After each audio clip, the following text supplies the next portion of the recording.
Hello दोस्त, मैं आपका भाई फिर से एक नया वीडियो लेकर आ गया हूँ जिसमें कक्षा 9 के विषय हिंदी का कुल 40 प्रश्न जो परीक्षा की दृष्टि से बहुत ही महत्वपूर्ण है उसको मैं करवाने वाला हूँ। और आप वो पिछली वीडियो को देखे होंगे तो मैं वो लगातार 3-4 वीडियो डेली का डेली अपलोड कर रहा हूँ, जिसमें क्लास 8 का हो, चाहे क्लास 9 का हो, चाहे वो क्लास 10 का हो, चाहे 11-12 का हो। मैं प्रत्येक क्लास का वो इम्पोर्टेंट क्वेश्चन को डिस्कस करवा रहा हूँ। अगर आप वीडियो में शुरू से लेकर अंत तक बने रहेंगे और अगर इस सीरीज में जो मैं प्रत्येक क्लास का करा रहा हूँ, अगर उसमें जो आप जिस क्लास का होंगे, तो अगर आप इस वीडियो में बने रहेंगे तो आपको यह परीक्षा में बहुत ही महत्वपूर्ण और ये आपके स्कोर को बढ़ाने में बहुत ही कारगर साबित होगा। इसलिए आप अपना ही नहीं, अपने जितने भी फ्रेंड्स हैं उसको ये वीडियो शेयर करें और लाइक और सब्सक्राइब भी करने के लिए ना भूलें। चलिए अभी हम बिना कुछ देरी किए हुए इसमें एक एक क्वेश्चन को वो देखेंगे और इसका आंसर जो होगा वो आप बताने का भी प्रयास करेंगे कमेंट बॉक्स में, और इसका जो आंसर होगा वो अगर आप नहीं जानते हैं तो वो देखने का भी प्रयास करेंगे। चलिए एक एक करके प्रश्न को शुरू करते हैं।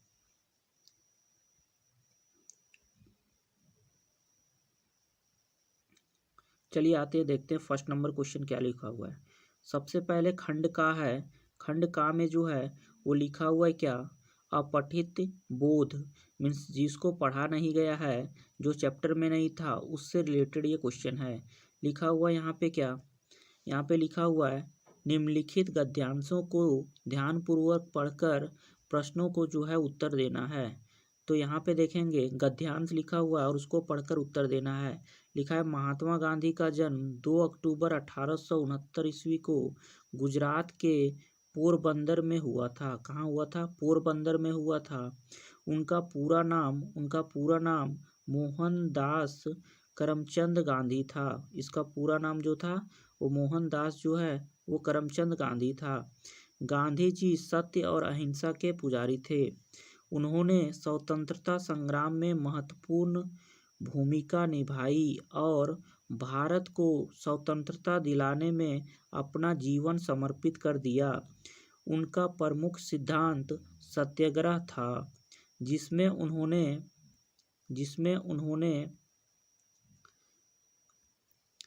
अन्याय के खिलाफ अहिंसात्मक संघर्ष की बात की। गांधी जी का जीवन सादगी और आत्मनिर्भरता का प्रतीक था। वे अपने पहनावे, आचरण और विचारों से सादगी और सेवा का संदेश देते थे। 30 जनवरी 1948 को नई दिल्ली में नाथूराम गोडसे हैं उनकी हत्या कर दी। उनकी शिक्षाएं आज भी विश्व भर में प्रेरणा का स्रोत है। चलिए पैसेज को हम पढ़ लिए, अब देखते हैं इससे संबंधित जो प्रश्न है वो कैसे प्रश्न है और क्या क्या प्रश्न हैं।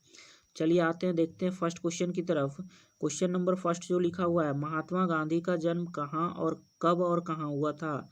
तो महात्मा गांधी का जन्म ऑप्शन नंबर अगर बी को देखेंगे तो ऑप्शन नंबर बी में है महात्मा गांधी का जन्म 2 अक्टूबर 1869 ईस्वी को कहाँ पे हुआ था? पोरबंदर में हुआ था। चलिए ऑप्शन नंबर वो इसका बी हो जाएगा। चलिए बढ़ते हैं नेक्स्ट क्वेश्चन की तरफ। अगला क्वेश्चन जो लिखा हुआ है, गांधी जी का प्रमुख सिद्धांत क्या था? तो गांधी जी का जो प्रमुख सिद्धांत था वो ऑप्शन नंबर बी में लिखा हुआ है अहिंसनात्मक वो संघर्ष या फिर सत्याग्रह बोल सकते हैं, इनका विचार था या फिर सिद्धांत था। चलिए बढ़ते हैं नेक्स्ट क्वेश्चन की तरफ। अगला क्वेश्चन वो लिखा हुआ है महात्मा गांधी के जीवन का प्रमुख गुण क्या था? तो महात्मा गांधी के जीवन का प्रमुख गुण का बात करेंगे तो ऑप्शन बी में ही लिखा हुआ है सादगी और आत्मनिर्भरता मीन्स सादा सपाटी वो जीवन को जीना और अपने आप पर निर्भर रहना, ये इनका प्रमुख गुण था। चलिए बढ़ते हैं नेक्स्ट क्वेश्चन की तरफ। अगला क्वेश्चन जो लिखा हुआ है महात्मा गांधी को सत्य और अहिंसा का पुजारी क्यों कहा जाता है? तो महात्मा गांधी को सत्य और अहिंसा का पुजारी कहा जाता है क्योंकि ऑप्शन नंबर जो बी लिखा हुआ है, क्योंकि उन्होंने हिंसा का विरोध और सत्य का प्रचार किया, इसलिए इन्हें सत्य और अहिंसा का पुजारी कहा जाता है। चलिए बढ़ते हैं नेक्स्ट क्वेश्चन की तरफ। अगला क्वेश्चन जो है वो देखो पद्यांश से रिलेटेड है। पद्यांश जो है पढ़कर उत्तर देना है। तो यहाँ पे देखेंगे पद्यांश क्या लिखा हुआ है। चलिए पढ़ते हैं पद्यांश क्या लिखा हुआ है। लिखा हुआ यहाँ पे, यहाँ झरनों का संगीत है, वन का हरियाला रंग, यहाँ धरा का हर हर कोना, भरता है मन में उमंग, पर्वत जंगल नदियाँ फूल, सब में छिपी कहानी, आदिवासियों की धरोहर, संस्कृति है अनमोल निशानी। इसके बाद लिखा हुआ है, माटी में जो गंध है वो मेहनत की पहचान, झारखंड की भूमि से जुड़ा है हर इंसान, यहाँ त्योहारों की छटा दिलों को खींच लाए, सरहुल करम और सोहराय जो खुशियाँ बरसाए। ये जो पद्यांश था वो हमने पढ़ लिया। अब इससे संबंधित जो प्रश्न हैं वो देखेंगे किस तरह के प्रश्न हैं। तो प्रश्न नंबर 5 जो है इसी से संबंधित है। देखते हैं प्रश्न क्या कहता है। झारखंड की संस्कृति का प्रमुख आधार क्या है? तो झारखंड की संस्कृति का प्रमुख आधार का अगर बात करेंगे तो ऑप्शन नंबर जो बी में लिखा हुआ है, आदिवासियों का धरोहर, ये आदिवासियों का धरोहर है। चलिए ऑप्शन जो है अगला देखेंगे।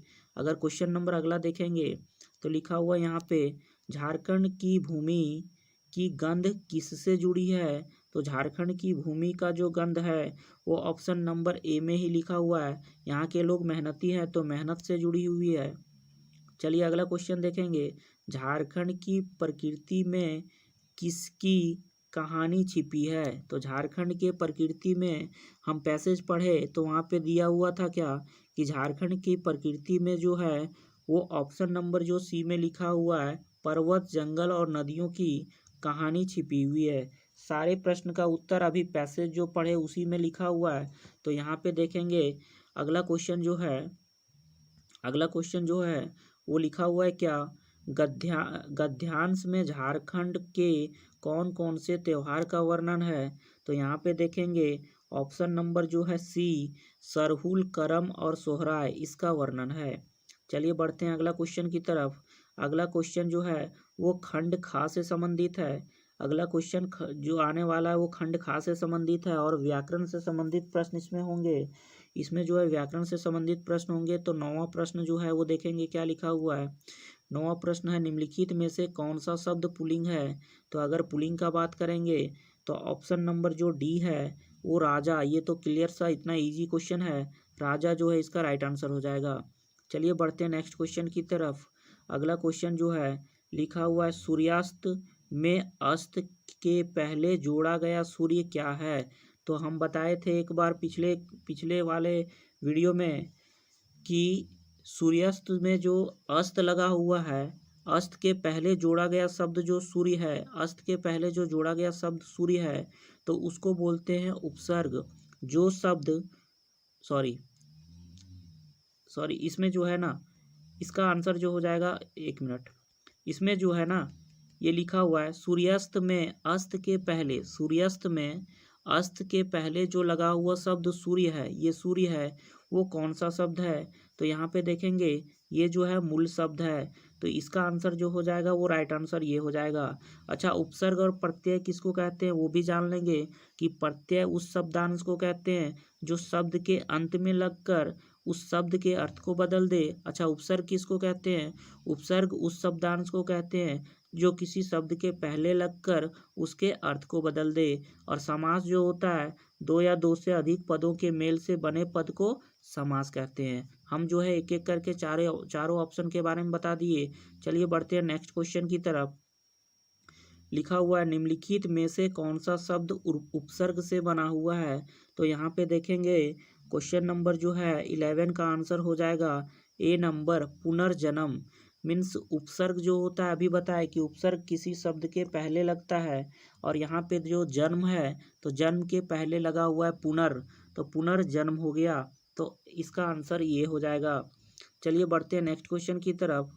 उन्नति का जो विलोम होगा वो क्या होगा? तो उन्नति का जो विलोम होगा वो अवनति, ऑप्शन नंबर सी में है, इसका आंसर सी हो जाएगा। पृथ्वी का पर्यायवाची शब्द क्या है? तो पृथ्वी का जो पर्यायवाची शब्द होगा ऑप्शन ए में ही दिया हुआ है, और इतना इजी इजी प्रश्न दिया हुआ है जो कहना नहीं है, तो ऑप्शन ए जो हो जाएगा इसका धरती आंसर हो जाएगा।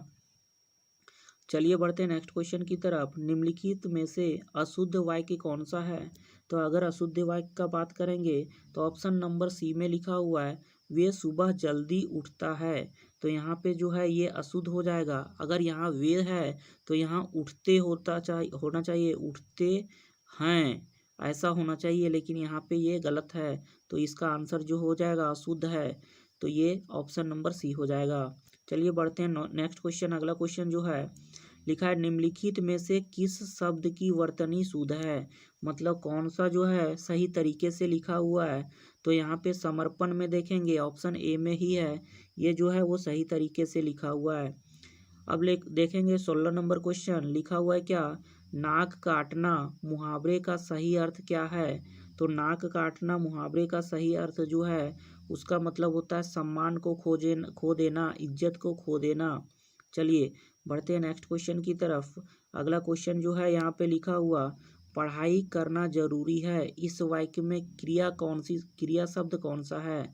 तो यहाँ पे जो क्रिया शब्द है अगर ऑप्शन को देखेंगे तो ऑप्शन बी में लिखा हुआ है करना, यहाँ पे करना जो हो जाएगा वो क्या होगा? क्रिया शब्द हो जाएगा।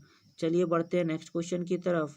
अगला क्वेश्चन जो लिखा हुआ 18 नंबर, वह धीरे धीरे चलता है, तो इसमें जो है वो क्रिया विशेषण हमको छांटना है। क्रिया विशेषण जो है यहाँ पे कौन सा हो जाएगा? तो ऑप्शन नंबर बी में देखेंगे धीरे धीरे जो हो जाएगा इसका राइट आंसर हो जाएगा। चलिए बढ़ते हैं नेक्स्ट क्वेश्चन की तरफ। अगला क्वेश्चन जो लिखा हुआ है 19 नंबर, वह स्कूल जाता है और किताबें पढ़ता है, वाक्य का प्रकार क्या है? ये किस प्रकार का वाक्य है हमें ये बताना है। तो ऑप्शन नंबर बी में लिखा हुआ है मिश्र वाक्य। अच्छा हम ध्यान दे यहाँ पे देखेंगे कि मिश्र वाक्य किसको कहते हैं?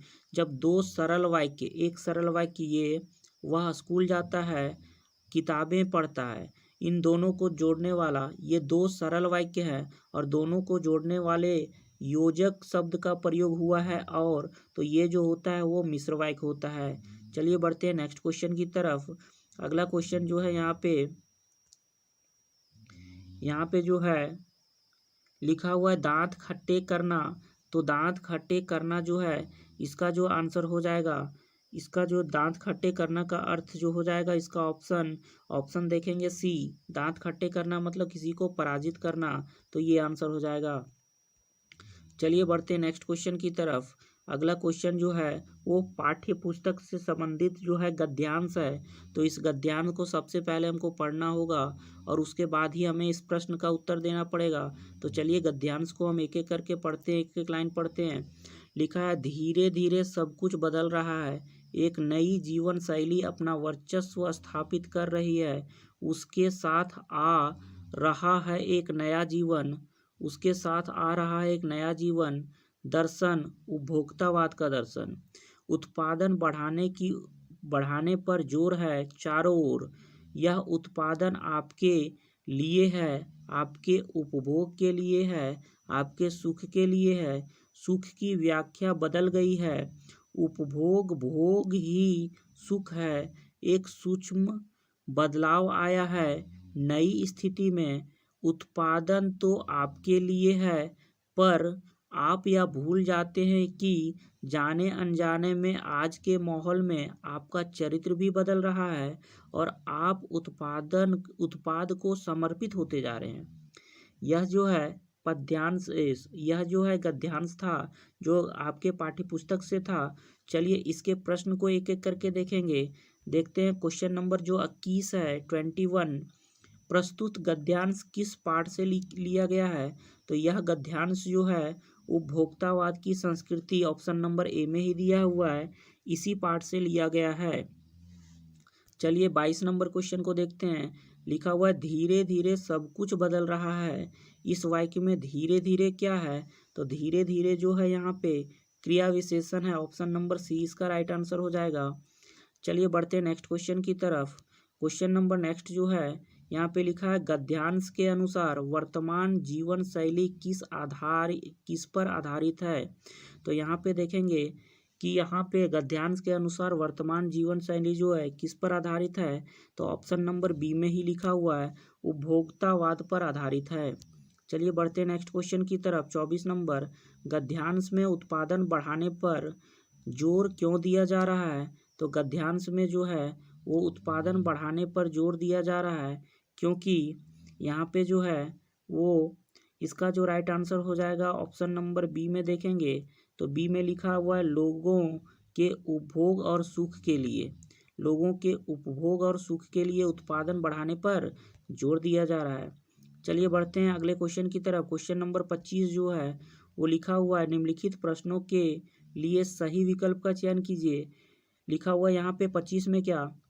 गधे का छोटा भाई किसे कहा गया है? तो गधे का छोटा भाई जो है ऑप्शन के अकॉर्डिंग यहाँ पे बैल को कहा गया है। चलिए नेक्स्ट क्वेश्चन है लहासा की ओर पाठ हिंदी गद्य की कौन सी विधा है? तो यहाँ पे लहासा की ओर की बात कर रहा है तो यह हिंदी गद्य की कौन सी विधा है? तो विधा में से आएगा ये कौन सा? ऑप्शन नंबर सी यात्रा वृत्तांत। मीन्स ये यात्रा वृत्तांत है। चलिए अगला क्वेश्चन जो है लिखा हुआ महादेवी वर्मा का जन्म किस शहर में हुआ था? तो महादेवी वर्मा का जो जन्म है वो देख लेते हैं। यहाँ पे कौन सा ऑप्शन दिया हुआ है? ऑप्शन में जो है ए फर्रुखाबाद यही हो जाएगा। फर्रुखाबाद जो हो जाएगा इसका आंसर हो जाएगा। चलिए बढ़ते नेक्स्ट क्वेश्चन की तरफ। हरिशंकर परसाई जी ने कौन सी पत्रिका निकाली? तो हरिशंकर परसाई जी है यहाँ पे वो ऑप्शन नंबर डी में लिखा हुआ है वसुधा। वसुधा जो है उनकी पत्रिका थी। चलिए बढ़ते नेक्स्ट क्वेश्चन की तरफ। अगला क्वेश्चन जो है बच्चे कम पर जा रहे हैं। बच्चे कम पर जा रहे हैं नहीं, बच्चे कम पर जा रहे हैं। यहाँ पे कविता के कवि का नाम क्या है? तो यहाँ पे देखेंगे शायद यहाँ पे होना चाहिए बच्चे काम पर जा रहे हैं लेकिन यहाँ पे कम पे लिखा हुआ है तो शायद यहाँ पे काम होना चाहिए। और यहाँ पे देखेंगे बच्चे काम पे जा रहे हैं तो कविता के कवि का नाम जो है वो क्या है? Option number C. Option number C जो है राजेश जोशी। चलिए बढ़ते हैं नेक्स्ट क्वेश्चन की तरफ। मृत्यु का तरल दूत किसे कहा गया है? तो मृत्यु का तरल दूत जो है वो बाढ़ के पानी को कहा गया है। ऑप्शन नंबर ए में ही है तो इसका राइट आंसर ये हो जाएगा। चलिए बढ़ते हैं नेक्स्ट क्वेश्चन की तरफ। यहाँ पे लिखा हुआ है रीढ़ की हड्डी एकांकी का मुख्य प्रमुख पात्र कौन है? तो यहाँ पे देखेंगे ऑप्शन ए में ही लिखा हुआ है उमा तो इसका राइट आंसर उमा हो जाएगा। चलिए बढ़ते हैं नेक्स्ट क्वेश्चन की तरफ। लिखा है मेरे संग की औरतें पाठ की लेखिका कौन है? तो यहाँ पे देखेंगे कि मेरे संग के औरतें की पाठ की लेखिका जो है मृदुला गर्ग है। चलिए अगला क्वेश्चन जो है वो पद्यांश से रिलेटेड है और पद्यांश जो है आपके पाठ्य पुस्तक की है तो पद्यांश को थोड़ा पढ़ लेते हैं।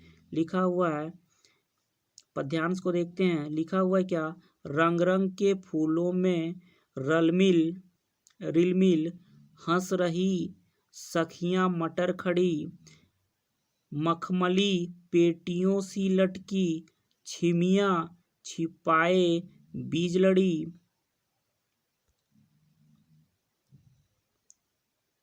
आगे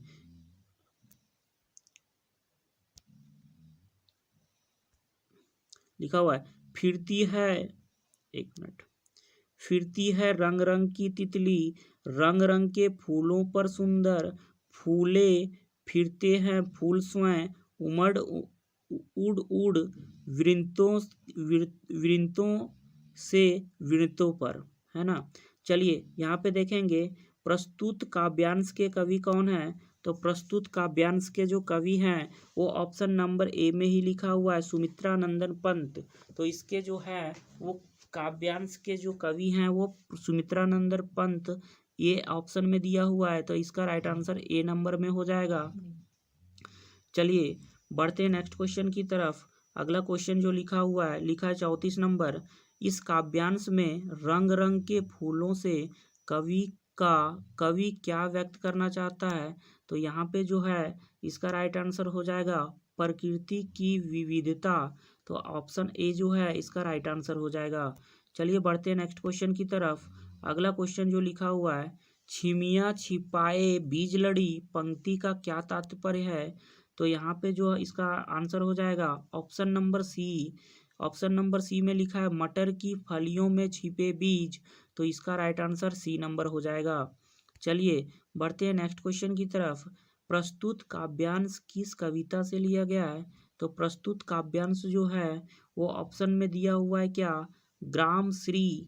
ऑप्शन नंबर ए में ही है, तो इसका राइट आंसर ये हो जाएगा। चलिए बढ़ते हैं नेक्स्ट क्वेश्चन की तरफ। यहाँ पे लिखा हुआ निम्नलिखित प्रश्नों के लिए सही विकल्प का चयन कीजिए। तो ऑप्शन यहाँ पे क्वेश्चन देखेंगे 37 नंबर, लिखा हुआ है क्या, कबीर दास के अनुसार ईश्वर कहाँ रहते हैं। तो कबीर दास के अनुसार जो है वो ईश्वर जो है प्रत्येक प्राणी के हृदय में रहते हैं। ऑप्शन नंबर ए हो जाएगा। चलिए बढ़ते हैं नेक्स्ट क्वेश्चन की तरफ। अगला क्वेश्चन जो है यहाँ पे लिखा हुआ वाक का शाब्दिक अर्थ क्या है। तो वाक का जो है वो शाब्दिक अर्थ जो है वाणी होता है। तो ऑप्शन नंबर ए इसका राइट आंसर हो जाएगा। चलिए बढ़ते हैं अगला क्वेश्चन जो आज का दूसरा लास्ट क्वेश्चन है, मतलब सेकंड लास्ट क्वेश्चन है। चलिए देखते हैं कौन सा क्वेश्चन है। रसखान की काव्य भाषा क्या है। तो रसखान की काव्य भाषा जो है वो ब्रज भाषा है। चलिए बढ़ते हैं आज का अंतिम प्रश्न जो है, मेघ आए कविता में मेघ का आगमन किस रूप में हुआ है। तो यहाँ पे जो है ऑप्शन जो है वो डी हो जाएगा, मेहमान के रूप में हुआ है। दोस्तों आज जो है मैं हिंदी का जो ये डिस्कशन मैं करवाया हूँ क्लास 9th का था, और इसमें जो है वो टोटल 40 प्रश्न थे। अगर इसको आप जो है वो 1-2 बार देख लेंगे तो सारे प्रश्न जो है आपको पूरे अच्छे से याद हो जाएंगे और परीक्षा में आप जो है वो बेहतर कर पाएंगे, क्योंकि ये जो प्रश्न है वो बहुत ही महत्वपूर्ण है और आपके परीक्षा की दृष्टि से इतना ज़्यादा महत्वपूर्ण है कि डायरेक्ट इससे जो है वो आपका क्वेश्चन जो होगा एग्जाम में आएगा। और अगर आप शुरू से लेकर मेरा वीडियो जो है वो सीरीज में जो आता जा रहा है डेली का डेली 3-4-5 वीडियो डेली का डेली जो अपलोड होता जा रहा है, अगर आप उसको देखेंगे तो गारंटी के साथ कहता हूँ कि आप जो है अपने रिजल्ट को बेहतर से बेहतर कर पाएंगे। और हम जो हैं इसके लिए जो मेहनत कर रहे हैं, बस केवल आपको क्या करना है, लाइक शेयर सब्सक्राइब जरूर करना है और चैनल में जो है वो लगातार जो है वो बने रहना है। चलिए दोस्तों आज के लिए इतना ही। थैंक यू, धन्यवाद।